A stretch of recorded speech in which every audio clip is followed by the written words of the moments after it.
welcome to New Song Academy. I have been blessed to host you all, and I'd like to thank the pupils here, the faculty, and administrators of New Song Academy. And I think we can give them a hand.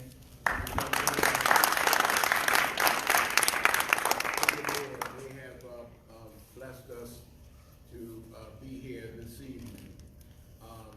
We're so thankful for the residents of this community showing us your concern, and we're looking to be informed of how this consent decree is supporting us and our families. Recently, we had a young man who passed, who graduated from this program, Deontay Patterson, who was murdered not too far from this building. So we have a lot of work to do. So I'm getting ready to turn this over into the hands of Ray Kelly. But before I do that, let us give thanks to the one who have created us and bless us to be here this day. To our Creator, we're so thankful for all that you have done and how you have blessed us to be servant leaders. Because our folk need to see the work that you have given us to do more than what we say out of our mouths. We ask that you strengthen us to be the examples. Give us the courage and the faith to trudge through the very difficult situations that we face in our society. We pray that you rebuke the power of the enemy and bring to us fair play. We pray that every evil imagination and false idea be conquered through those who are vigilant. Now bless us in this meeting. This is the 8th meeting, quarterly meeting, and the first time it has been in our community.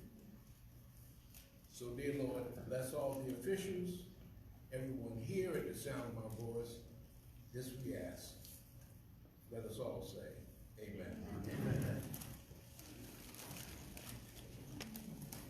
Ray Kelly. Thank you, Elder Harris. And I want to thank the New Song community, myself, for being hospitable to the monitoring team, and to me personally as a resident of Sandtown. They've always been accommodating. Elder Harris is a staple in our community, and he's been my partner in a lot of work over the past decade. So we want to let y'all know that we appreciate y'all for coming out, and we value y'all input because that's my input. I live here, and it's the same thing for us. So just to tell you a couple of things, everyone here is familiar with the consent decree, correct? Yes. Okay, so I won't do a history of that. I'll tell you how we facilitate our meetings. So one thing about me is I like to listen as much as I talk. So I'll make sure that we have sufficient time for your input and your questions throughout this process. I'm going to ask that everybody is concise with their questions, and I'm going to ask the same of my team to make sure we're appreciative of everyone that's in the room. Secondly, I'm legally blind, so if I don't see you, you might want to make some noise or tell somebody to tell me, because I got to kind of turn like this to see y'all. So I'm not ignoring you, I just can't see you. So the way tonight is going to work is, first, our lead monitor, Ken Thompson, is going to actually introduce the team members that are here. Then Seth is going to go over the third-year monitoring plan, and Nola Joyce is going to go over the community policing plan. And we'll make sure there's sufficient time for questions after each. So that's the way it's going to work. I'm going to pass it off to Ken. He's going to introduce the team, and we're going to start from there. Can everybody hear us okay? Yes. Good evening, and first of all, let me thank each and every one of you for taking time out of your busy evening to come to see us and to listen to us. And Ray is absolutely right. We are here to listen to you all as much as we want to talk.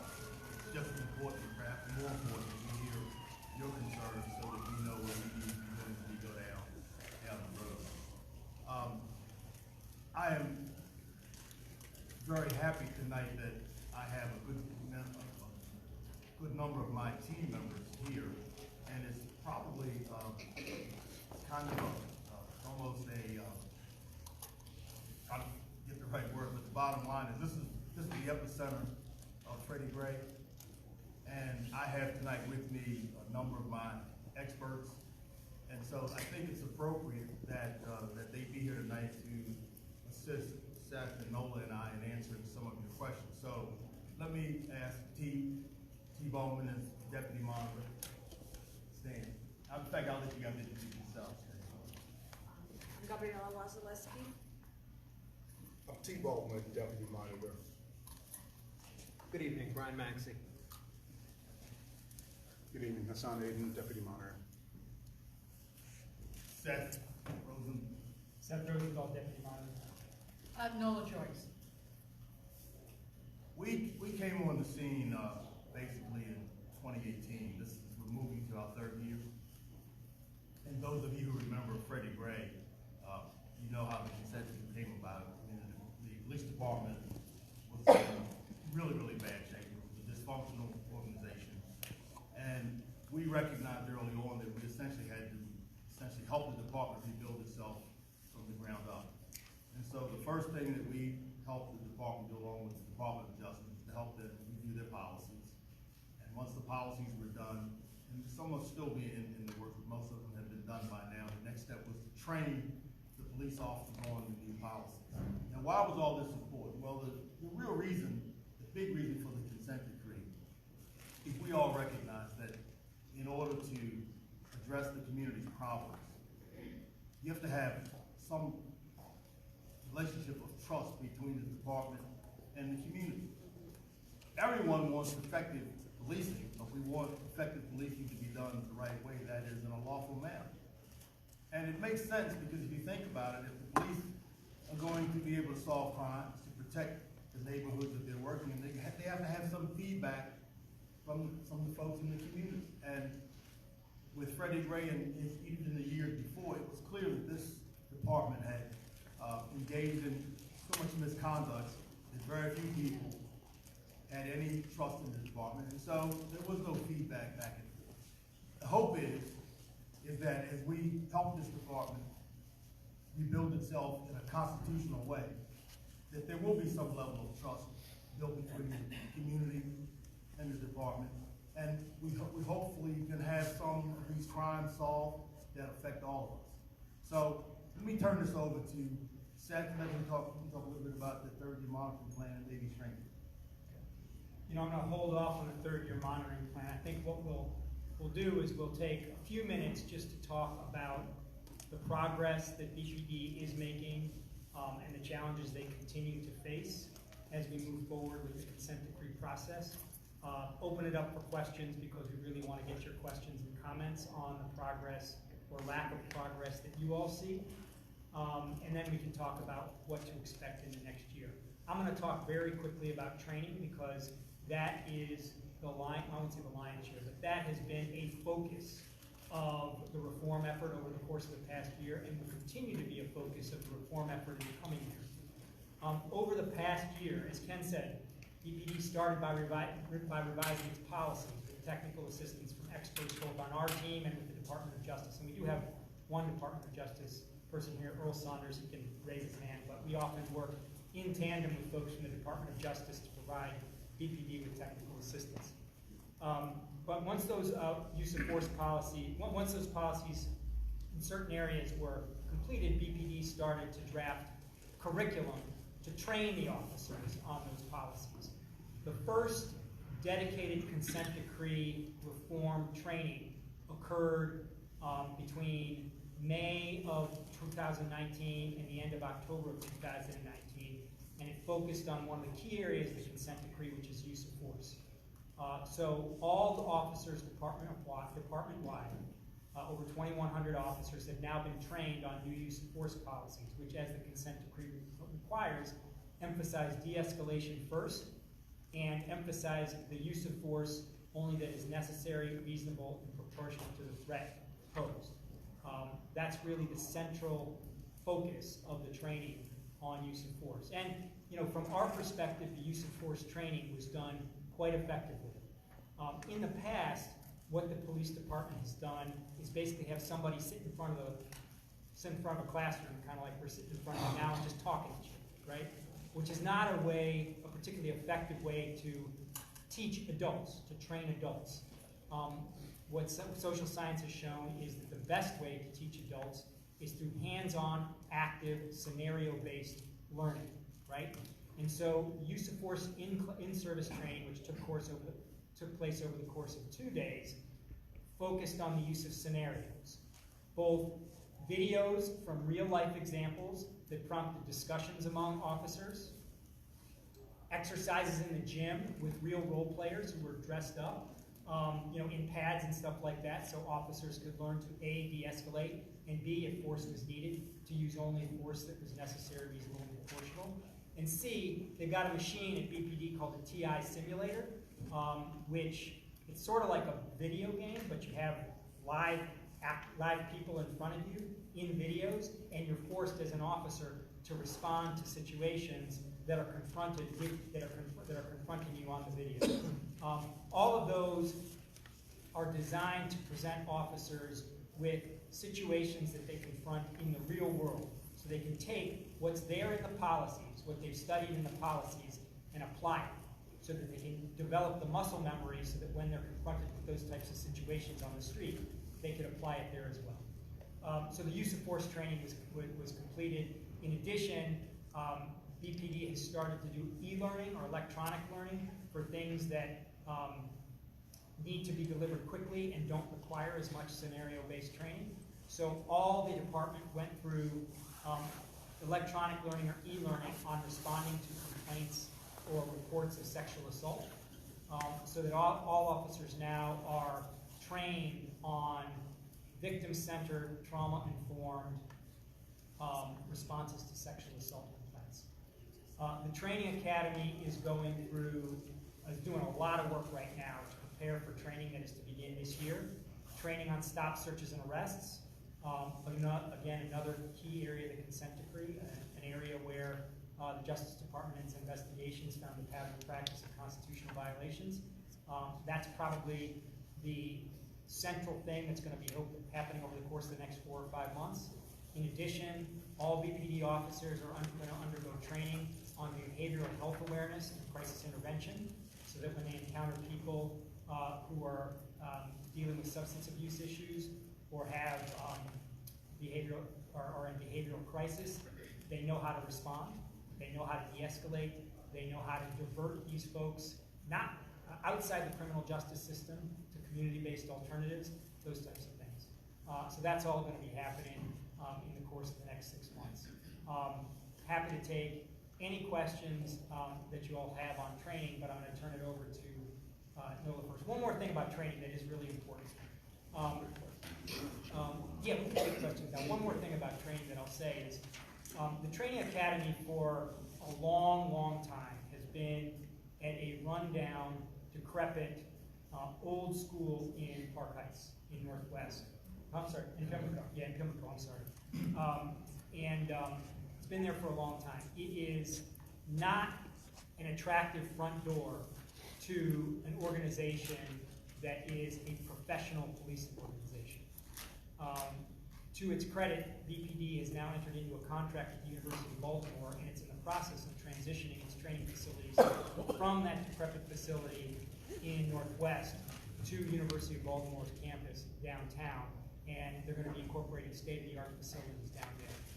The new recruit class that just started 2 weeks ago, actually began at the University of Baltimore, and all in-service and recruit training is going to be moving over to the University of Baltimore's facilities hopefully with a completion date of April, so that all new training is going to happen there. And like I said, and as the court has said, as Judge Berdar has said from the beginning, it's really, really important for a professional law enforcement agency like BPD to have state-of-the-art training facilities, because it's important to reinforce for officers that they are professionals, and it's important to reinforce for people who are just joining the force that they are professionals. So this is one of the really good things that's happening right now.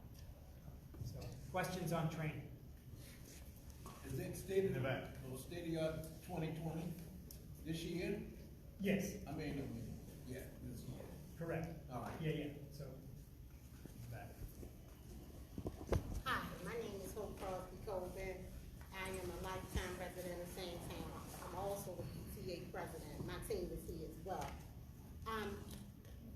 About your training. Do your officers get trained on how to deal with a mother that's coming through the scene when a child is laying in the street dying? Because I have witnessed, I'm at 16, both of my nephews were murdered, my twin brother's sons, actually right around the corner. And myself, that came to the scene, I was placed in handcuffs and my nephew was arrested. All I was letting them know that I am a nurse and I was trying to seek aid to my nephew. I'm quite sure everyone has witnessed a parent running to a scene of a crime and the way the police has talked to the family of the person laying on the ground. Now, you telling a mother she can't go to help her bleeding child. It's no paramedics out. It's about two polices trying to escalate a situation in one corner, and you're letting another officer know, I'm a nurse. Let me go see, can I help him? And I'm told, get the F bag, then I'm put in handcuffs. My nephew is arrested, and it's just the way when police come on the scene. I understand they have the security at the scene, but how you talk to the family of the victims is terrible, and I believe they need to be trained on that. So thank you for your question. You're welcome. And, to make one thing clear, we are not the police department, right? We're the No, monitoring I team. was So- just saying about certain Right, training. I understand. And it's like, okay, Right, I understand, and I'm sorry that you had to go through that. thank you. But one of the things, and this actually began to be covered in use of force training and is going to be covered more in stop searches and arrest training, and then again in a separate training that's going to be conducted later this year on fair and impartial policing. But one of the things that officers are being trained on is essentially how to treat people right. I mean, we use fancy words like procedural justice, Right. but that's really what we're talking about, is how to deal with people, particularly people who are grieving, and to address them the right way. And so that's one of the first things in Policy 317, which is the policy on fair and impartial policing, that officers are being taught about, is how to address people that are on the scene of a crime. I don't know if there's anybody else, Hassan, who's a former police chief, or T. Bowman, who's a former police chief, who'd like to weigh in there, but it might be good to have a sworn officer's perspective on how that ought to be handled. Absolutely. I'll just weigh in. Half of the problems with American policing are scenarios exactly like that, where they don't respond appropriately. They tend to not tend to the situation in terms of what the family needs right at that crisis moment. So, there are consent decrees, there are all these things, but it boils down to communication, empathy, and being able to communicate with a grieving family on scenes such as this. And unfortunately, in the streets of Baltimore, that situation repeats itself many, many times. So we are aware and we are working on that, not just with the fair and impartial policing, but across all of the consent decree. Whenever we get a chance to get our hands on some BPD folks, we talk about this communication issue and the way that they treat the community. It's almost like a combat situation rather than a community caretaking. So we are definitely working on that. Thank you. Again, I'm T. One of the points I want to add is when you hear us talk about policy, you may think that we're talking about the words that tell the BPD officers what they can and cannot do. but part of the new language in the policies contain what we call guiding principles. And the guiding principles for the policies is essentially tell the BPD that this is who we expect for you to become. We expect for you to become a force that treats citizens, that treats the community with dignity and respect. If you don't have a policy in front of you that you can read, we expect for you to understand that this is just an expectation of who you will become without any oversight whatsoever. And so what Chief Ayton just said is a component of the guiding principles for the policy. We fully expect the department to honor that in the way that they interact with people in every situation, that they treat the community with dignity and respect. And if I may couple with that, I'm a chaplain in this district. If I was on the scene, Hope, if I was on the scene and you were there,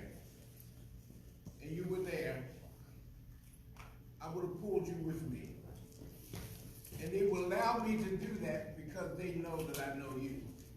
And they will allow me to allow you to come and support us in warding off the area, making sure everyone around the area is calm.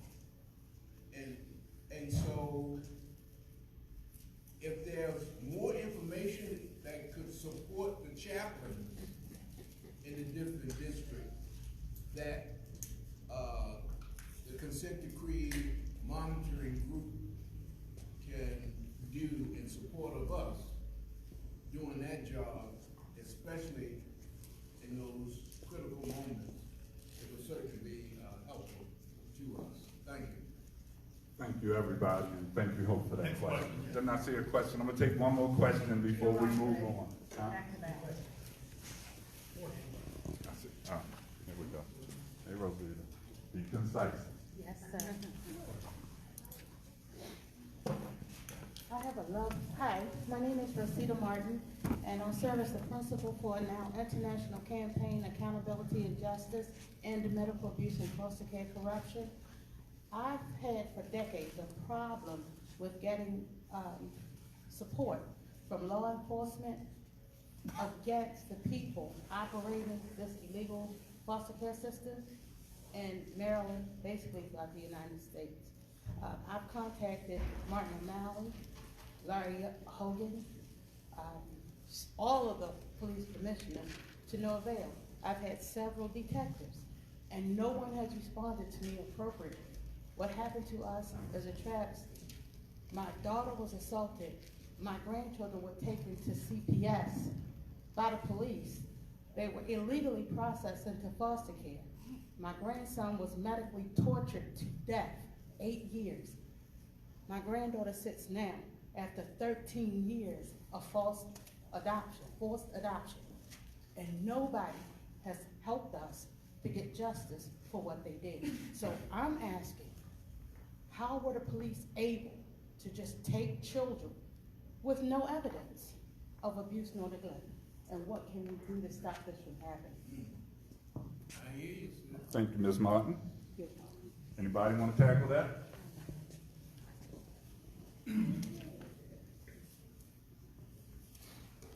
First of all, I truly share your pain because I feel what we went through. How many years ago was that?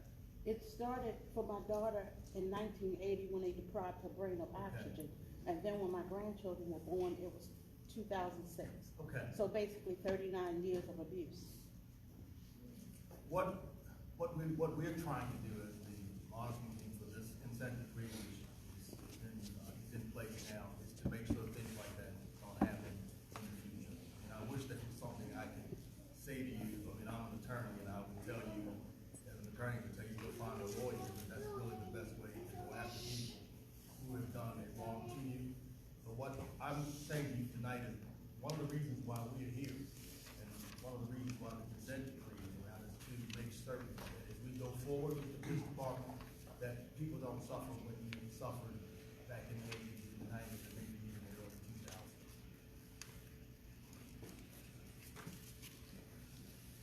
anybody, can I add anything to that? One more question.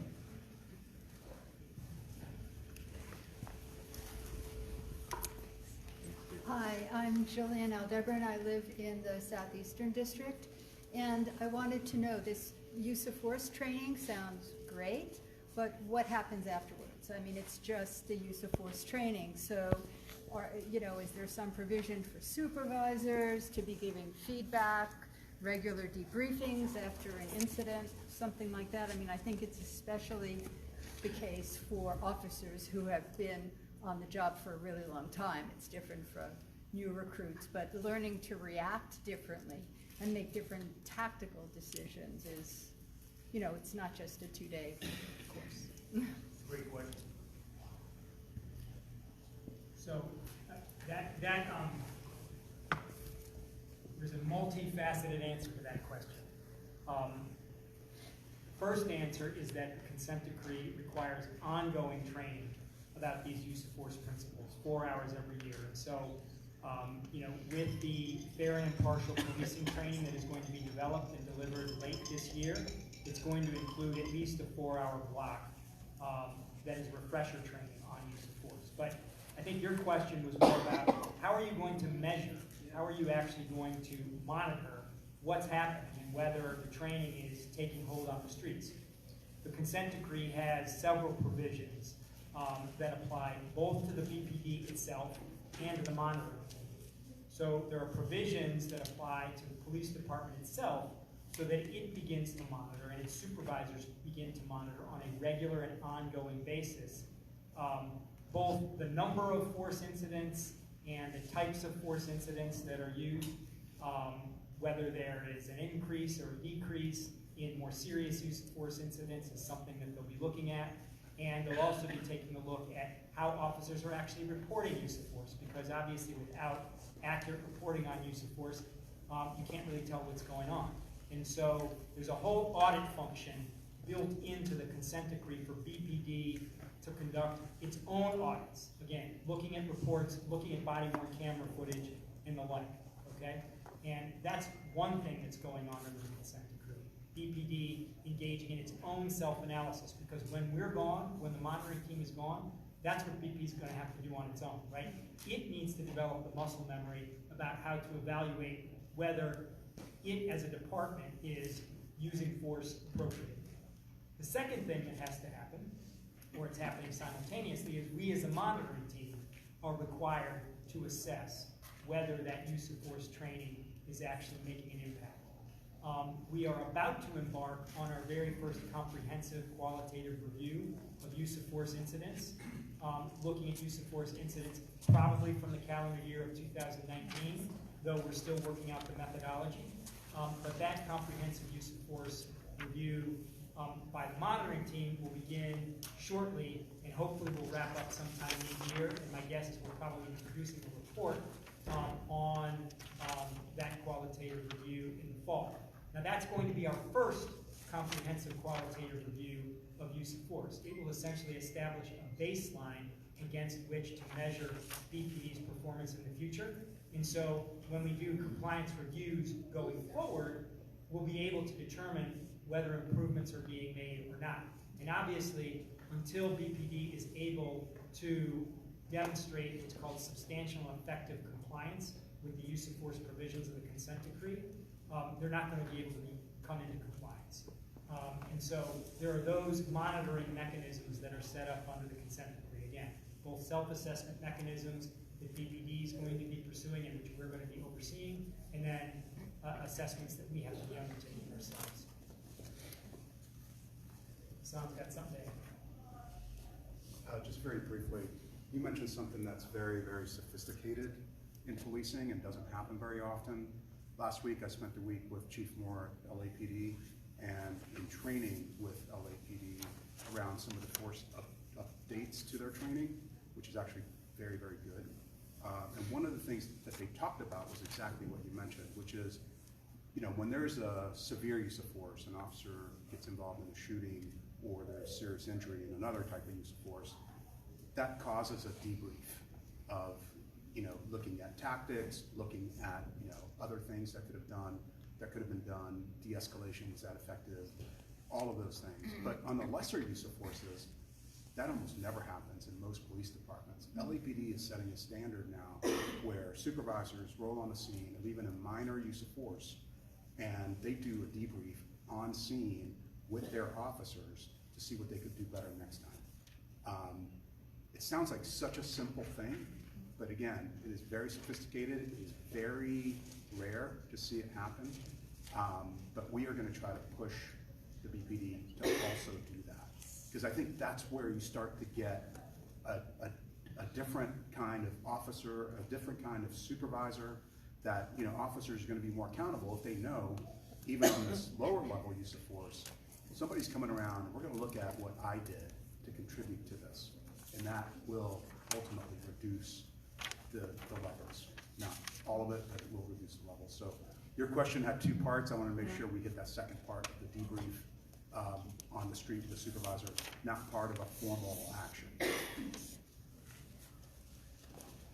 Okay, I know you guys got a lot of questions, so I'm gonna encourage you to write them down, because part of the consent decree process mandates that these policies and training curriculums that the BPD puts forward actually go before the public for 30 days of feedback on that original draft policy. So just like the monitoring plan that Seth just described is now available for public feedback. You can actually go online, you can read the policy. If you have any issues or concerns, you can email us, or you can click on the link right there and voice your concerns, your ideas, and your feedback in real time. So the second piece is there's also the release of BPD's community policing plan. I know everybody's tired of hearing plan, but this plan is under the purview of the consent decree, and it also is available now for public feedback. So both of those. Ray, we have a couple copies of it in the back here. So we do have copies of the community policing plan if someone wants to actually get a hard copy of it and don't want to look at a screen. But Nola Joyce is here to talk about that policy and give us an overview of what's included, what we should expect, and what that policy actually looks like. Thank you, Ray. So, community policing plan.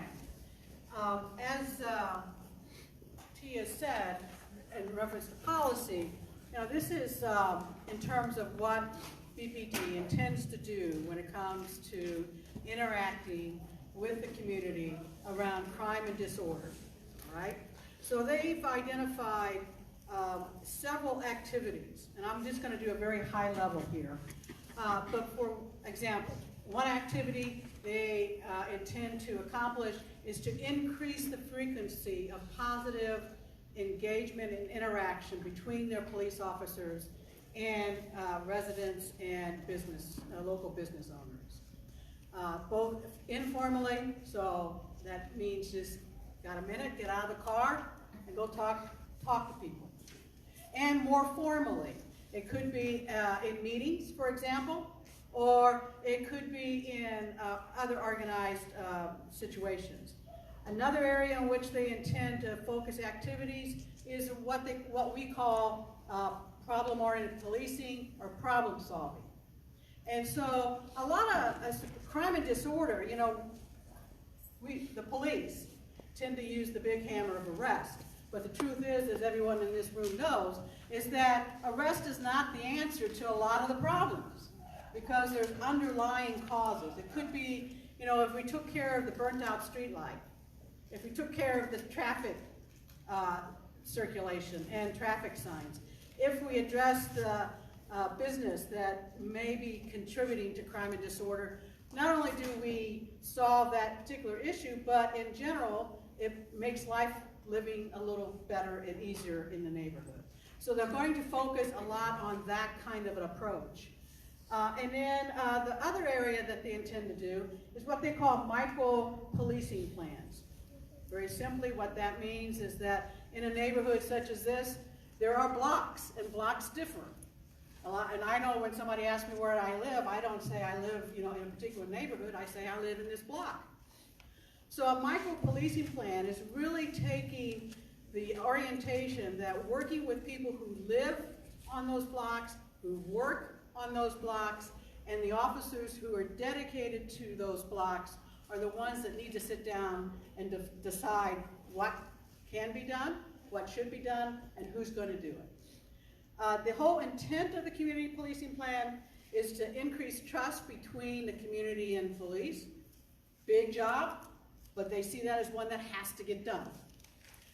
To improve the quality and the ability of the Baltimore Police Department to respond and react to criminal activity in a constitutional way. And to increase the relationships and the ability of the community to interact with the police department and with other city agencies. If they do those things, if they accomplish everything they have laid out in their plan, crime should be addressed, and you should be feeling engaged and supported by your police department. Big outcomes, but that's where they're headed. As Ray said, the community policing plan is currently sitting on both the police department's website and the monitor's website, and they are seeking your input and comment. This is just the first step in a long process, but it's a necessary step. What we've been doing as a monitoring team is helping them really think through how they're going to get that done. What are the directions and instructions are they going to be giving to the police officers so that when all of this is said and done, they're going to do their job differently in a community-facing and oriented way. Just very briefly, in order to do that requires officers and staffing. So the other piece of my work has been on the staffing plan. Excuse me. And again, the staffing plan has been out for public comment. If you have not seen it, you can do so at on the various websites. I'll just give you the bottom line. The bottom line is BPD is estimated to need about 290 more sworn officers and 100 civilians. Now, the civilians are positions doing work that officers may be doing today that a civilian could do, so that that officer can go back on the street and do the work of an officer. So really we're talking almost 390, almost 400 more people needed to do the kind of work that the Department of Justice says needs to be done and the monitoring team would like to see happen. So how they get there is through hiring, obviously, through reducing the number of officers who may be leaving the force for whatever the reasons, and by also, in some cases, you'll see recommendations of eliminating units in the department, consolidating units, or reducing them. And so once again, it's a way of increasing the number of people on the street working with you. So with that, I'll end. Right? I have a question. Let me go, let me lead it in. All right. Okay. So, I will say that pre-riot and unrest of 2015, we in this community were strong advocates for bringing effective community policing model to our community. As you all know, Freddie Gray happened right here. Every deficiency that the police department had that was outlined in the DOJ's findings report happened tenfold in our community. So this community policing plan is probably the most important piece that we need to contribute to, because this whole thing started because we want to change the way our communities are policed. So before we can do a wraparound, I want to take a few questions specific to the community policing plan, and I want to make sure we're getting those ideas, those perceptions, and those concerns out there while we have the whole team here, and this feedback is dire to seeing change in our community.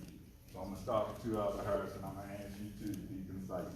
All right, I want to know, the plan that you have mentioned, that is the community policing plan, when is that implemented?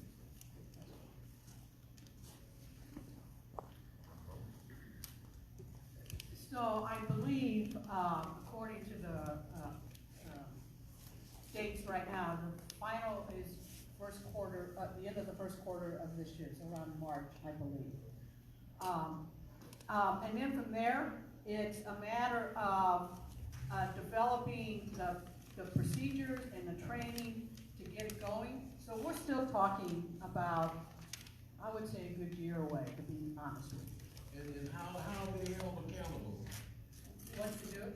Once they start, how are the departments held accountable? So, what the department plans to do internally, let me speak to that first, is to incorporate the basic activities and elements of community policing into their regular accountability sessions. They call it ComStat. And so they're developing measures that they can use to monitor, for example, the level of community engagement, the activities of people, officers involved in problem solving, and those kinds of activities. The other way they can be held accountable, very frankly, is by you. So you and your neighbors, when the opportunities are going to be presented, need to show up, need to insist that you are part of this, you know. So you're not only, so for me, what that means is that people in the community have a right to say how they want to be policed.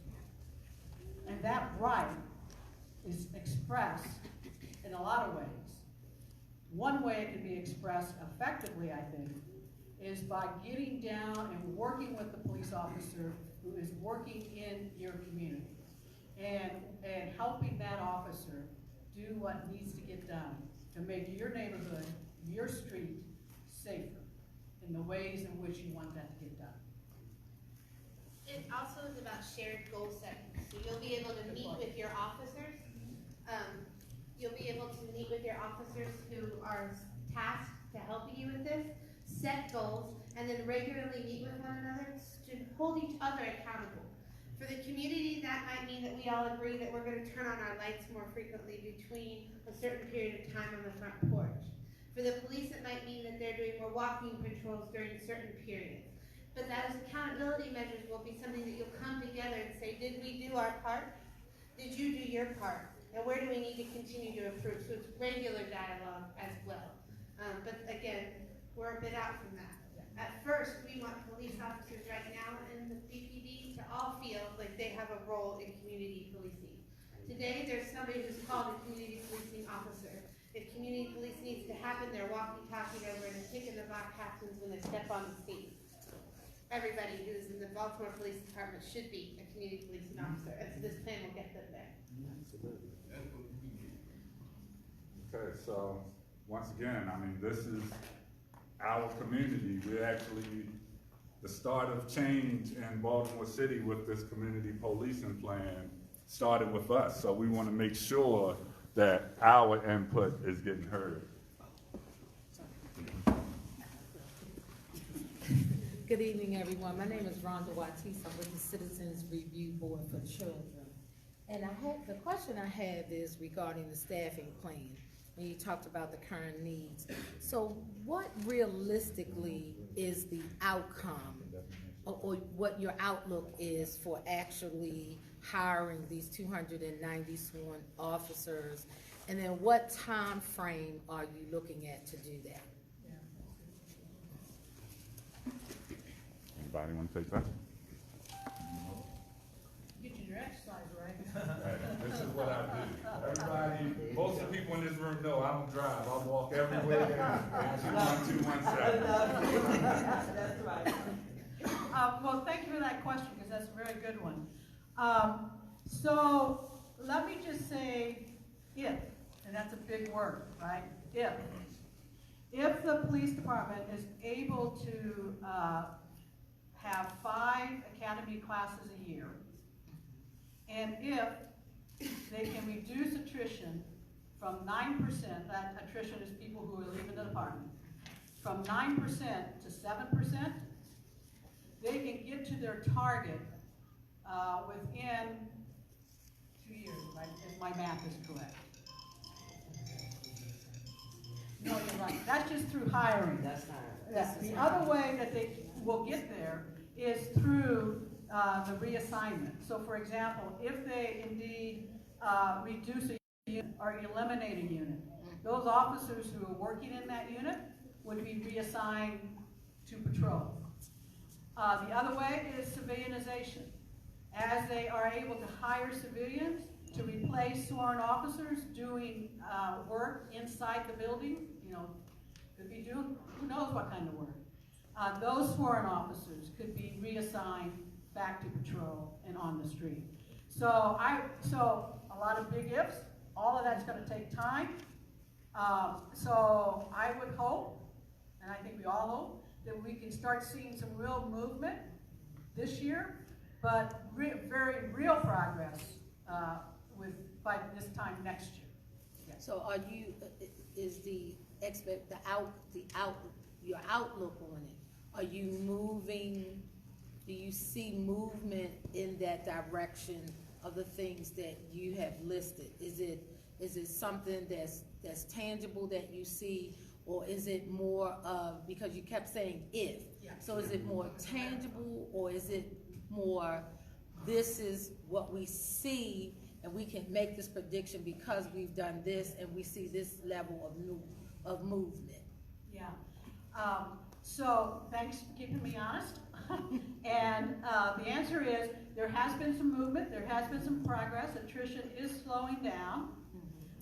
They are hiring more, but yep, this year they've still lost more people than they hired, but it's better. And like I said, we'll see when the department makes their final decisions about what to do in terms of reducing staff in some units and moving those people out into the field. So we're making baby steps, not there yet. And let me add one other thing. You know, this is an extremely important function when you talk about hiring. You do not want to hire the wrong people. Absolutely. Even if it takes, I live in this city. I would rather take an extra year to make sure we don't have, I'm not going to mention people's names because I don't want to be sued. But you read the news about, people who stop people because they don't like the way they talk, cops who stop people because they don't like the way they talk back to them. We don't want those kind of police officers in this department. We want good people. Hopefully we can get some from Baltimore City who understand the city, but we want to take our time to make sure that they bring in the right people. Great question. So we're gonna take a few more questions. I got one on the back, then Ms. Bazemore, and then I guess we can take one more.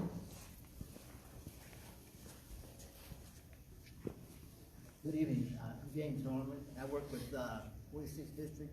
This is Warren Branch, this is East Side Division.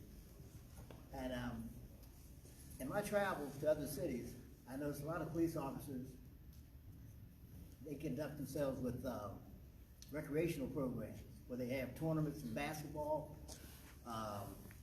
They might have volleyball nights at rec centers, bowling. And that brings a lot of people out. They can talk to police officers, ask questions. And also, they visit churches on a Sunday morning in their uniforms. But I think a recreational activity would be good. So does anyone want to address that, or that's just going to fly as an idea? Do we want to comment about anything that's already happening with the consent decree, or that can go in Jessica's parking lot, and we'll make sure we bring that up at our next meeting with the police department? Thank you. I heard they pulled them all out, and they're not paying for that anymore. Say it again. They pulled the police officers and all who did the PAL programs department's not paying for that anymore. And they pulled them out. I personally don't know. I was brought up in the Western Police Boys Club. Right on Gold Street in Calhoun. We did everything together, police officers and the kids in our neighborhood. All of that is gone now. Wow. So they took the money away from what I understand, and they're not doing that anymore. It's campaign season, so we know that that's something we can hold our elected officials to the fire about. Ms. Badenmore, now look at you to set yourself up for that. Absolutely. I'm loving it. You know, as you all know by now that I am running for mayor on the Republican card for Baltimore City. I'm a moderate Republican. And, you know, something that you just said is absolutely right. Back in the days, my husband, 3-time boxing champion Kenny Bazemore, number 11 Boys and Girls Club in Southeast DC was his sanctuary. And Officer Brown was like a big brother to him. I want you to know that this city has stopped that, they have taken away the funds, but guess what, I'm on it. Because I've just spoken and been negotiating with the national director of the Police Boys and Girls Club. And we're gonna be bringing a police initiative, boxing and mentorship back to Baltimore in the public schools where it's needed, okay? My question to you guys, to the panel, in terms of accountability, in terms of being able to track what the police officers are doing in terms of following the decree. I used to be co-chair of the Criminal Justice Commission for the NAACP in Montgomery County. And there came a time where there was a lot of police brutality. I was able to make enough noise and bring a vital case to the DOJ where Montgomery County Rockfield, they had to force Chief Carol Merlin to step down at early retirement, and they got the first black police officer, Charles Luce, as the chief of police, and he was the one that caught the Beltway sniper. So I happen to know that our department can work within the confines of the decree, okay? Even though you have some officers that may not be understanding what that really means. Have you guys been able to follow the retraining program by our Baltimore Police Department to see whether or not they're being properly and appropriately trained to follow the decree when it comes to being able to police the community and a community police effort? Are you still having cases, like I'm seeing a sergeant beat, are you still having cases where the police are not doing things according to the decree, and how are you tracking it? So I'm gonna pass it on. I'm gonna say on one piece of it is we, as a part of the consent decree in Baltimore City, have what's called the Civilian Review Training Commission. So there is a commission of a resident from every police district, special interest, national civil liberties organizations are part of this review panel that actually sit in on the pilots of these trainings. We have an extra opportunity to give input and feedback in real time while the trainers are right there. So that's a piece of that training, how community oversight is engaged as far as that portion. I'm gonna pass on to Hassan. You handle this conduct and discipline, you might wanna take a first crack. So I'm not sure the question is around misconduct and discipline. Well, it has a lot to do with misconduct. Are they following the decree? Are they being trained appropriately to be able to still continue to do their jobs and perform their jobs on a daily basis? They're held accountable. And yeah, are they being held accountable? Is there a mechanism? Yeah, so let me backtrack prior to us being put in place. When the DOJ did their investigation and the outcomes of that investigation, one of the main themes was the lack of accountability and the lack of the ability for a citizen to be able to actually make a complaint. They would walk into districts and they just wouldn't, there was no intake process or a lack of will to take that complaint in. So we started in 2018 with addressing the intake and classification policies and training. Where we've morphed into now, we just filed in fall, we filed the Public Integrity Bureau, which is a new bureau under Commissioner Harrison. We filed an investigative manual, so that's online and available, and that basically teaches and lays out the steps to conduct a fair, a comprehensive, a just, and timely internal investigation. Because as we all know, those are complex. They are. That's sitting on the board. I understand. That's an area where you got to get that right. And right now, what we're about to file, it's out for public review, is the second piece of that investigative manual, which deals with intake and classification very specifically, step by step, how they're supposed to do it, and what they're not supposed to do, and how we and they should audit various places even by sending someone in deliberately to say, look, we want you to go into the Southwestern and file a complaint, and we're going to track what happens with you doing that. Bravo. So essentially, it's a program, it's a testing program. Wonderful. It's done a lot with housing. It's part of this consent decree, so we are going to test and probe using citizens to go in and make complaints, and then and actually see the results, the exactly. ending results. So we're going to test how well the BPD is performing, and we're going to hold them accountable. Okay. Let me ask you something too, the testing, because after all, you're doing it at a college to actually see cause and effect to see if it really is going to work, how well it's going to work. When will be your next report in terms of putting out the numbers? Okay. So we do semi-annual reports, so every 6 months we put out a report. That's what I wanted to hear. I suspect it will be a few, not the next one, perhaps the following one. Okay.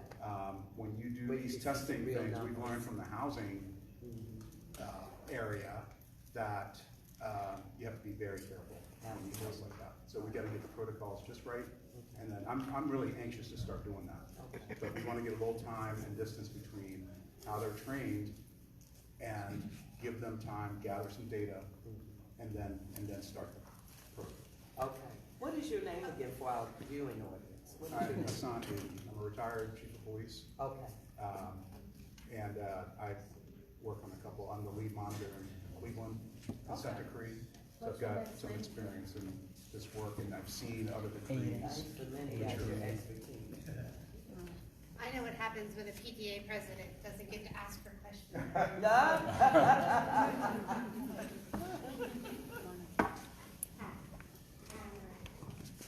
Hi, again, I'm Hope Crosby. I want to say something because I think you should have more community engagement, because I can count 5 people that live in this community, and this gym should be packed. Amen. But because the relationship with the Baltimore City Police, the Western District Police, that has not ever been addressed. This community has no relationship with them. We actually put out flyers. Nobody wants to come. So, you know, when you have to police the police, that's bad. You know, I would, at this point, trust a common criminal off the street before I trust one of Western District Police, from my own experience. I feel like before Freddie Gray, God rest his soul, they didn't give a damn about this community. And to me, they still don't.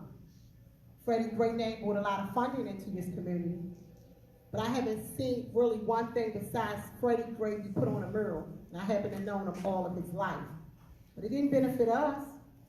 I mean, it was programs, but they didn't benefit the people in this neighborhood. It should be every seat in here is filled by the people who live in this community. It's about 5 that's here. And that's sad. And I don't think it's because they don't care. They don't want a relationship with the police. So to have a community engagement, that's what you should find out. What could you do more to have the community engage with the police officers? What would be something that would build trust, do you think? Getting rid of the whole Western District. Because y'all may got rid of the gun task force, but it's a whole bunch of them. It's a whole bunch of them. Really, it is. you know, in a respectful manner. You can't ask for chicken soup if you the chicken. It's just, I had 3 sons of my own. 2 of them in federal prison. One, they're good boys. All 3 of them was, but they were trying to survive. It's not because I didn't mother them, give them the best education I could, love them. This is my twin brother, Lucky Crosby. When I spoke of the 2 young men that was killed, they were his sons. Wow. So we've been in this community for 52 years. This is actually my twin brother. For 52 years, that's how we do.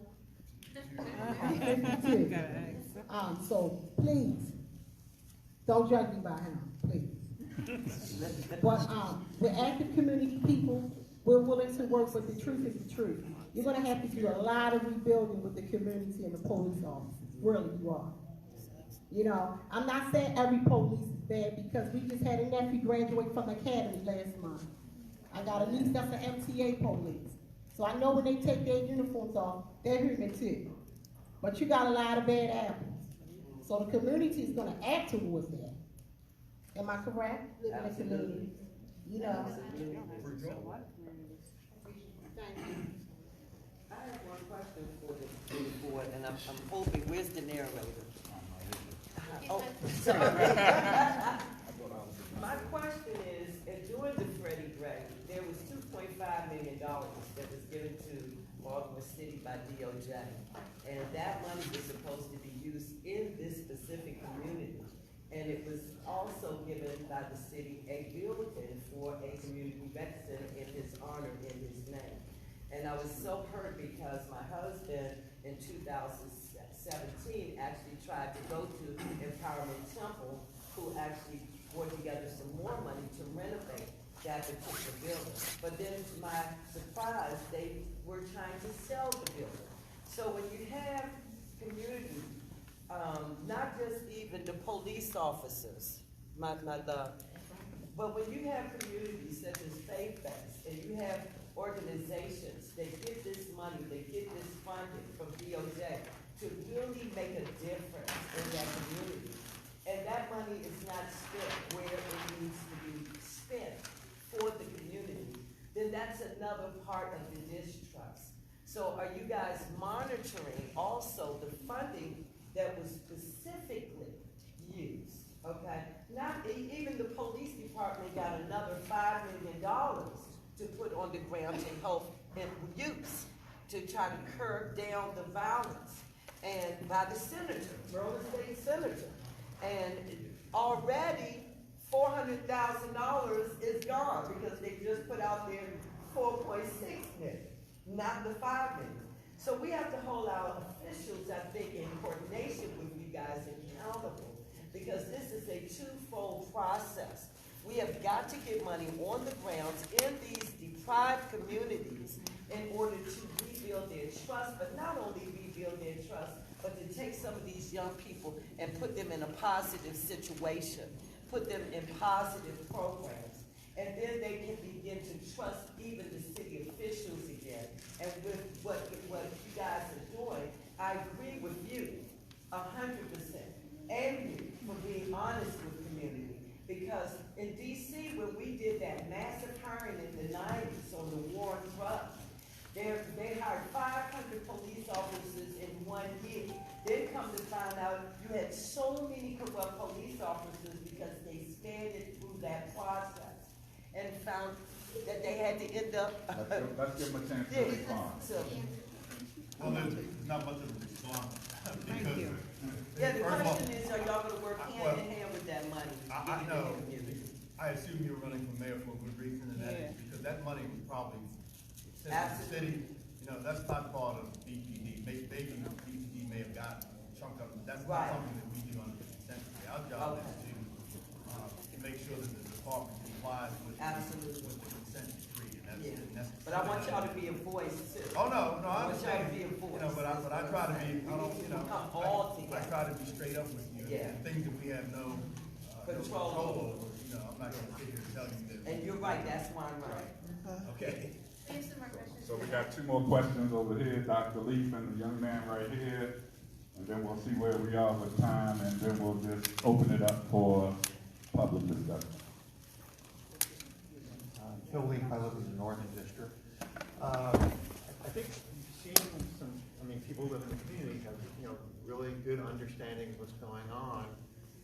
At a time when we had many fewer murders and many fewer complaints, community residents actually were involved in the training, both in the academy, but on the ongoing training. And I'm just sort of wondering, we've talked about wanting to make sure that people understand the community, but to what extent is some of the expertise from people in the community, looking at the oversight, to what extent are there people from real people in the community, people like me who have an academic job, but people who are here?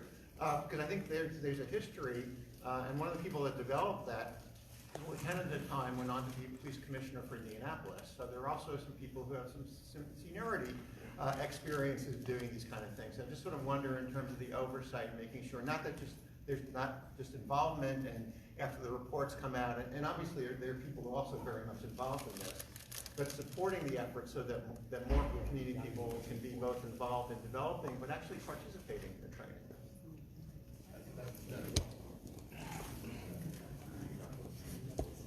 Or you actually just spoke into some of that too as you're walking the set. Well, once again, I speak on the Civilian Review Training Committee, where there are a resident from every police district recognized, a member of the LGBTQ community, there is a representative from the ACLU, a representative from the Health and Mental Services. And one from each of the 9 districts. Definitely a resident from all 9 districts. I think I live with that. But there's definitely feet to the street in the rooms. In every room, we hope to get there. But right now, on these training curriculums, I can say that because that's part of my position as lead liaison, is to kind of participate and oversee the CRTC process as well. So as far as the broader training mechanism, I can't speak on, but as far as the implementation of these trainings, there is a CRTC involvement. You want to speak on the broader training, Nola? Just give you a very specific example. One of the other areas I've been working with is the sexual assault investigation. And in April, there will be training delivered to the detectives in sexual assault investigation. We were just talking with advocates from the SART team, Sexual Assault Response Team, asking them to participate in the training, and specifically to participate as role-playing, because as Seth said, we know adults learn by doing. And so by incorporating role-playing opportunities where the advocates can play the role of a victim who is being interviewed by a detective, that we could say, stop, you realize what you just did, or stop, that was excellent. So, and that was, the police department actually was the one reaching out to get that assistance and that involvement from us. Yeah, just 2 more examples. One is, under the consent decree, there is a large organization called the Collaborative Planning and Implementation Committee. That's a really big name. I'm just going to use the acronym CPIC to describe it. But what CPIC is devoted to is trying to help BPD address how to interact with individuals with behavioral health disabilities and in crisis. Okay? CPIC is made up of representatives from the police department, representatives from city agencies, representatives from state agencies, and importantly, folks from hospitals, substance abuse centers, behavioral health centers, advocates for people with disabilities like Disability Rights Maryland, and people with lived experience as well. It's a large committee. Ken has been to a bunch of the meetings. There are probably 40 to 50 members, including a number of people who have invested their careers in addressing issues involving people with behavioral health disabilities and substance abuse issues. So over the past 6 months, there is a training subcommittee of CPIC. They have developed behavioral health awareness training for recruits. They have developed behavioral health awareness training for all officers, which will be delivered this year. They're in the process of developing behavioral health awareness training for 911 dispatchers and call takers. Dispatchers and 911 call takers. And they're also in the process of developing specialized training for crisis intervention team officers. There's a specialized team within BPD called the Crisis Intervention Team, which is specially trained to respond to incidents involving people with behavioral health disabilities that are in crisis. And so that's just another example of how community members are involved in training. One final example is the consent decree actually requires this, but there will be standalone training on fair and impartial or non-discriminatory policing later this year. The consent decree requires that community advocates be in on the ground floor to help develop that training, and that they also be participants in the training. They help train officers when that training is rolled out. One of the features of the third-year monitoring plan, which is now in for public comment and will be finalized sometime in February, is for BPD to tell DOJ, to tell us, the monitoring team, how it's going to make good on that obligation under the consent decree, so that we can understand exactly how that's going to play out later this year. So that's a long way of answering your questions, but there are a lot of mechanisms under the consent decree to involve community members in the training process. Can I ask a question? We're going to make sure everyone gets theirs in this stage more. I know, but We have just ample one- time. I know, Let's wait till we open this up to community. Right now, we're going to make sure our residents get heard. Good evening, everyone.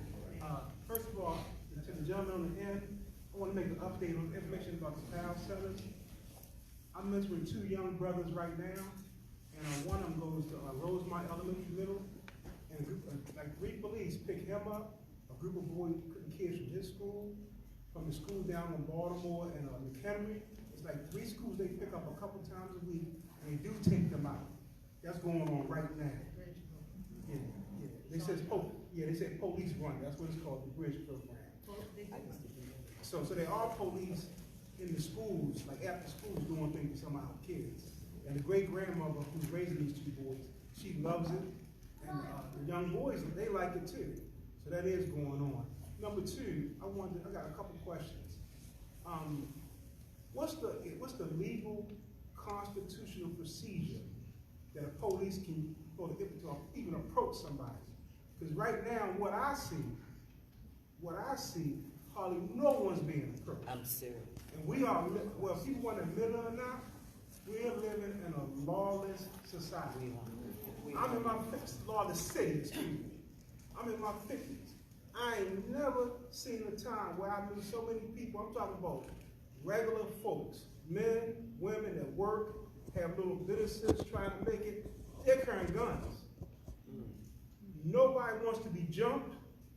Nobody wants to be carjacked. Nobody wants to be pulled over on some funky stuff. It's a blessing just to leave your house and make it back home at night. We at war. Now we can sit here and play little games of it, but I am sick and tired of these goddamn monuments of these dead young people. Now there's women being shot too. This is until we decide it's unacceptable. I don't accept this foolishness where I live at. I do not accept it. My parents were raised in Gilmore Projects. My great-grandmother lived right around on Bruce Court till the day she died. I'm from West Baltimore. I don't accept that foolishness. I love them unconditionally, but when I look at these young men, I look like it's my son. That's right. And what I want to accept off my son, I ain't accepting off of them. I had a friend of mine live in this neighborhood. His son, 60, told him he felt totally unsafe here. And it's not because of the police. He said he wanted to leave. His father he still living in the city. His father, to save his life, he got away from here. They're killing with reckless abandon. I'm not okay with it. I don't care who pulled the goddamn trigger. I'm not okay with it. When we decide that it's not okay, it will stop. We had 1,000 men march the other day. Yeah. I And was some one of women were there too. I was one of So we decide this is unacceptable, it will stop. I ain't for a whole bunch of excuses. I'm not with that. There's opportunities out here. Too many of our young men are being groomed to be killers. That's right. Let's tell the truth and shame the goddamn devil. There you go. Ain't no honor in having their faces on no goddamn t-shirts and hats. We're not supposed to be outliving them. Ain't no honor, they ain't dying from cancer. So what y'all prepared to do? I got a bad back, but I don't cut Satan no slack. What are y'all prepared to do? Make up your mind. My son was worth me. I risked my life for my son, and plenty of black boys up in 21216. I ain't never had to carry a goddamn gun. I don't play no games. But I love unconditionally. But I'm gonna tell you the truth. I ain't saying nothing behind nobody's back that I won't say to their face. I don't care who they are. So when y'all decide, when y'all get serious, and then we can deal with them police. Amen. We deal with them right. They need to be dealt with. We got to come right, correct. We can't come try to, they incorrect, but we incorrect too. So when y'all get ready, let us know. But we can't fight against each other all the time. But too much of our blood is in these streets. It's too much. There you go. Sorry, brother. That's it. And I want to reiterate that. That's why we have a consent decree. Right. Because this community, Sandtown, Winchester, we grabbed the DOJ by the arm. We dragged them into the holes. We dragged them down. Look, this is what is going on in our community. We did it. The DOJ didn't do it. Right. And that's what this whole forum is about, is giving community access so they can engage. So I'm with a separate organization as well as on the monitoring team, and our logo is, we are community, community is the answer. So that's why we're here, we're taking feedback, we're trying to find out what's the answer. I see you, Rosita, we want to make sure everybody get to talk. Toby, you have a question? Yes, she's making me, but, okay. Take the mic. So on community policing, that was one chunk of tonight's discussion. So I just have to let you know, I've read it twice. It is a little hard, not because the words are hard, but it's a lot of outline and charts and flow charts. So, and I kept trying to find my way into it to come up with a question, I couldn't do it. So here's my question to you. Like, if we have an ideal scenario where you're taking a district and you're piloting it, what, like, just real simple, like, what percentage of the police who are working every day will be spending their time on community policing? Or if I'm a policeman, how much time will I be spending doing community policing, and over how big a district and for how long? In other words, I gotta have a sense of, like, are we talking about in areas where people do not trust it, police, where it is super dangerous, where they don't see police, and if they do, something terrible happens? Over how many police are we talking about in an ideal situation doing that work? And will they be there long enough to, like, really be able to maybe start reestablishing it? So just to give us a picture of what you're looking for, because it's hard to find it in there, and then that's it. That's the question. Nola, this is all you. I feel your pain, because I agree. Because that document is not the easiest one to navigate through. You're absolutely right. So in that document and in the staffing plan that they developed, the officers, so the group of officers who are in the car responding to calls for service. Okay, that's the group. That's the biggest bulk of people in this department, right? In terms of officers. 800 and some. What they expect when they're there, is 40% of their time will be dedicated to community engagement activities. Now that 40% could be 5 minutes here, a half an hour over there, during the course of an 8-hour shift. So that engagement could be anything from, like I said, getting out of the car, walking the block. Getting out of the car, shooting baskets with the kids in the park. Or it could be sitting down with a group of residents talking about what's going on their street and what needs to happen and how they might address it. So the crux of that effort is where the police department still has to do some more thinking about the instructions they're going to give to their police officers about how to do it, when to do it, and how to report it. So what they're talking about is just like when a call for service goes out, a 911 call goes out, the officer goes on the air and says, I'm responding, I'm here, I'm done with the call. They will also be required to say, I got a minute or two free here, I'm getting out of the car, and this is what I'm doing. And it'll be a code that is captured in the system that we'll be able to look at to see how much time is actually being spent doing those kinds of activities. So it goes from very small stuff to the heavier stuff, the more engaged, and working with city agencies to address longer term, deeper issues. I don't know if that answered your question, but. So I'm going to pause before we move any further because we're talking about the community policing plan and community is the subject. I think it's proper to introduce our monitoring team's community engagement arm. So every police district has what we call a neighborhood liaison that's available in their district.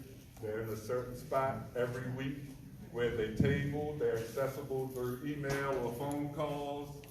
So I'm going to go through the whole squad. Darnell Wharton, standing at the camera, is actually the community engagement coordinator. So he oversees neighborhood liaison operations.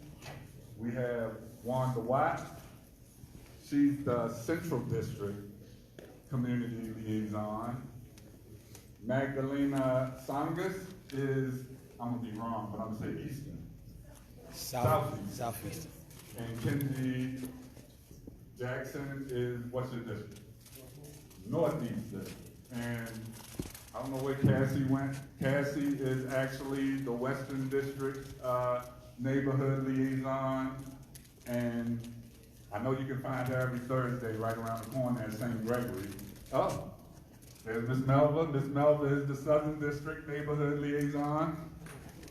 And this team is out here every day. We want to hear from y'all. Our full focus. Who did I miss? Oh, Miss Alvonia. Look, I'm blind. Y'all supposed to know this.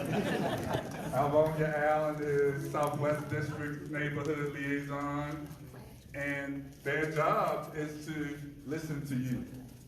So they want your feedback. If you're having an issue in your community, they want to know about it. If you got Officer Superman in your community, they want to know about it. Good or bad, we want to make sure, one, we're weeding out the past, and two, we're capitalizing on best practices that are already in our community. So before we open it up, just for general questioning, yes ma'am, Ms. Alvin? It's regarding the community policing. Okay, so let's let Seth do a quick summary on everything we went over tonight. We're gonna be cognizant of everybody's time and respectful of our hosts. And then I'm gonna open it up for the remainder of the time for just general questions. So if you got a concern or something, an idea, or what you think is a priority, we're gonna come right back to you. So Seth? I'll be very, very quick. I mean, I think that we're talking about what's gonna happen in the third year. The second year of monitoring wraps up in the middle of next month, February 15th. And then we enter the third year of monitoring. Currently, what we have drafted in the third year monitoring plan, which is out for public comment, there are a few areas that are focused.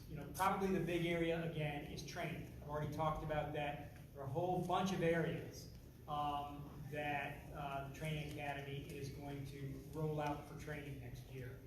It's going to involve policies that have already been approved, and now officers need to be trained on those policies.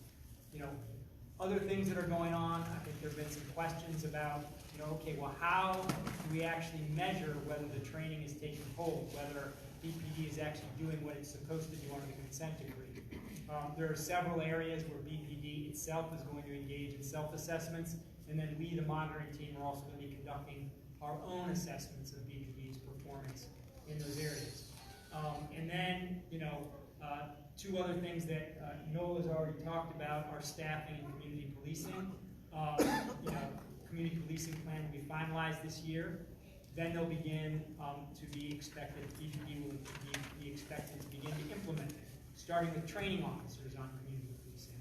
With respect to staffing, that's got to be implemented too, right? And BPD is going to start to try to implement it. Final thing is, there's one other plan that they're going to be responsible for being implemented now. I just had it in mind, and I can't quite remember it. So, yes, technology. That's why he's the lead monitor. You know, one of the areas where BPD has been historically deficient is its technology, both its governance, its IT governance structure, and its IT systems. It is a 21st century police department that is operating on not even late 20th century technology, right? Which makes it really, really hard, if not impossible, to track outcomes, to measure performance, right? If you can't actually have data that you can aggregate, slice and dice, and look at, you're not doing what modern police departments are supposed to be able to do, right? And so BPD is in the process of overhauling its IT governance and overhauling its IT systems. That's going to take still probably 2 years from now to be able to do, but they are in the process of beginning to overhaul their IT systems. One of the things they're doing now is that they're interviewing vendors who will help them recreate their record management system, which is the system into which all the reports that BPD officers prepare are fed. It's critical for a modern police department to have a fully operational record management system, particularly one that's based not on paper reporting, which is what BPD does now, but based on electronic field-based reporting so that officers, which will save them a lot of time, can actually enter their reports into computers, handheld, or in their cars, so that they don't have to go back to the station and spend 2 hours writing paper reports. The idea is 2 years from now, that system will be operational, but BPD is in the process of hiring somebody who's going to help them develop that kind of system.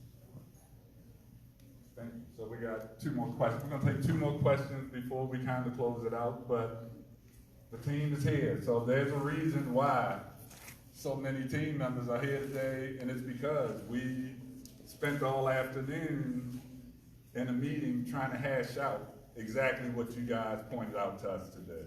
So there was nothing covered in this meeting tonight that we haven't heard, and we're definitely doing our due diligence to address those issues as we present these situations to the judge and the parties. So, Ms. Alvonia, you had a question? I did. My question You have a question? My question in community policing is, what's being done engaging the police officers when you call a police officer or they about a business that you know is conducting illegal business, and you're letting them know, how is that being tracked and monitored? What's being done about that? You're not seeing any changes? What's being done? Anybody? Who's going to answer? So there is no answer? So what was that question? Let's make sure that question goes up in the parking lot. If we don't know the answer, we need to find out the answer. So, I'll just say what should be done, I mean, from my perspective, is that kind of complaint to business,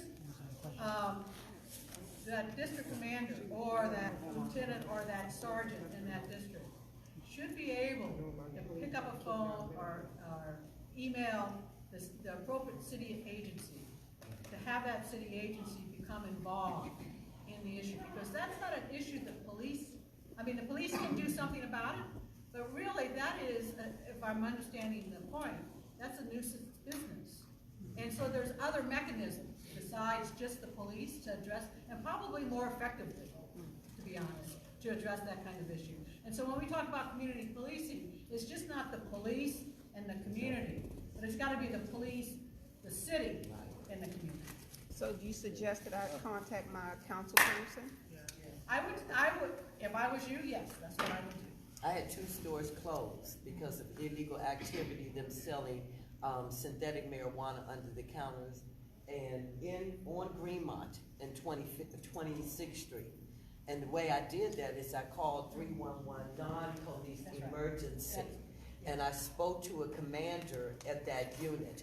I told them all the ins and outs, what I had just witnessed, and I said they need to close it down, take their license, and in a month, that store was closed. It was a brand new store, it was closed. Second thing, I even called 311 and got the district that actually was involved in the Belvedere Avenue part, because I actually witnessed some drug entrepreneurs actually selling open market drugs. That's what I'm talking So about. I That's know. what it's about. It's about making sure we do your our part. I So called there is a 311, network within this non-emergency. community. Elder Harris and many other people have those connections where there are agency people that we already work with. We just got to make those connections and kind of, I don't want to say eliminate the silos, but at least connect them into a network.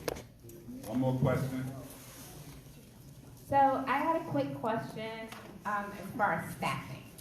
So I've read the plan, and there's a lot of great things on training, but I'm an old country girl, and I kind of believe you can't teach an old dog new tricks. Well, as you mentioned today, reassignment, aka retirement, is a good thing. But I don't see as much emphasis in the plan as far as a detailed plan about recruiting. Because if you want officer friendly, you have to hire officer friendly. You can't hire a grouch. You can't hire people that know, oh, I can come to Baltimore and I can work my police job, get overtime, and sell drugs too while I wear my badge. So kind of what is that plan, and what is the flexibility to kind of gauge, is that recruiting and the money? And then you said the IT is 2 years down. So kind of with that whole recruiting and the staffing, that goes hand in hand with your technology, because you know about the overtime fraud. And if you don't have the technology to track it, it's going to continue. But more so, the recruiting, it seems like more is put into the training opposed to actually recruiting and understanding the culture is that we serve. Because so this is last pivot. So every day, all of us in this room that live in this community, we encounter the same things the police encounter. We see people get killed in the drive-thru of Burger King. We work in retail stores with the same murderers and killers. But yet, we don't behave in some of the manners that require people to come down, because basically the consent decree said, you don't know how to behave. So that's why I say recruiting is so important, because these people are serving us and protecting us. They're not supposed to be here to abuse us.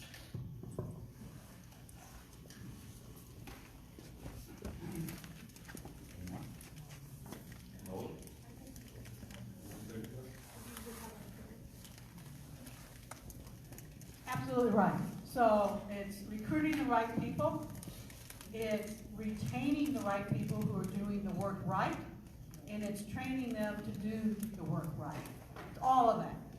And I guess the other side of that is getting rid of the people who aren't doing the right thing, right? So in terms of recruitment, again, there's been some improvement in that area. Still a long way to go. They've been working very closely, the police department has been working very closely with the mayor's office about figuring out how to speed up the hiring process so that people aren't waiting for months and months and months to find out whether or not they're even eligible to get hired, and then to get hired. Because in the meantime, they're finding a job someplace else. And so they're working hard to close that gap. And they're working hard at doing exactly what you're saying, attracting and encouraging the people who want to do the kind of work that is described in the consent decree and that the community is demanding. And want to do that work and find the enjoyment and the self-satisfaction in doing that work. I don't know, Jessica, is there more you want to add there? No, you didn't. I just wanted you to mention the Mayor's Office of Innovation, how they're an incredible partner. So, One more, Ray. one more, this is gonna be the last question, because we got 10 minutes left. So I'm gonna be cognizant of everybody's time. Yeah, so I just wanted to ask about sexual assault, if you can elaborate on the training and stuff like that, because I'm thinking what I heard was that they do like some type of computer training or something like that. So I just want to know because like I know a lot of rape kits went untested and stuff like that, and like my sister was talking about how you know, you need to build trust within the police department. We know that rape and stuff is underreported, you know, and so I wanted to know what type of training, what does that look like, if you can give me a little bit more detail, because I think that's very important for people to feel safe and that they will be believed when, you know, coming forth with their truth about, you know, being assaulted or raped. Yeah. Yeah. Thank you. So right, so true. So a big portion, and in fact it's in the consent decree, a big portion of that training, and these are the focused on the investigators, the detectives, is around trauma-informed investigation. And so that is teaching the detectives to understand that a rape victim has just gone through a very traumatic experience, and that trauma influences and impacts the way she or he relates to that detective, what's remembered, how it's remembered, and how he or she may be acting at that moment. So it's really about teaching them, do not jump to assumptions that this person is lying because she can't remember. Because that trauma does that to us. And anybody who's ever experienced any kind of trauma understands that. And so a lot of the training is about trauma-informed investigation, a victim-centered approach to investigations, and at the same time, it's about holding the offender or the suspect accountable. So focusing on the suspect's behavior and how to get to that point. So it's really an attempt to change the orientation of the detectives who are doing the investigation. Thank you. So I wanna kind of close it down. I wanna be cognizant, we gotta stack all these chairs, but before we leave, we gotta make sure we recognize former Mayor Sheila Dixon is also in the room as well. So, we all know that Sheila is here. She's from our hood, so we got to make sure she gets recognized. So I want to thank everybody for coming out. I encourage you to take our literature, to sign up for the monthly monitor. We actually have an exit survey in the back to tell us how we're doing with our quarterly forms and let us know how we can improve. And I'm in hopes that our team will avail themselves for a few minutes after this meeting to kind of answer questions that you didn't get a chance. We need survey. So Donna in the back has the survey. Please fill out the survey. Make sure you sign in so you can get our monthly monitor and know when these policies and training curriculums are available for public comment. Thank you, everybody. I do have a card. Anybody need a survey? Yes. Thank you so much for showing up. I really appreciate it. Thank you. Yeah, please, help us with the chairs. We got to go through that. Even, I don't know, I think my photo.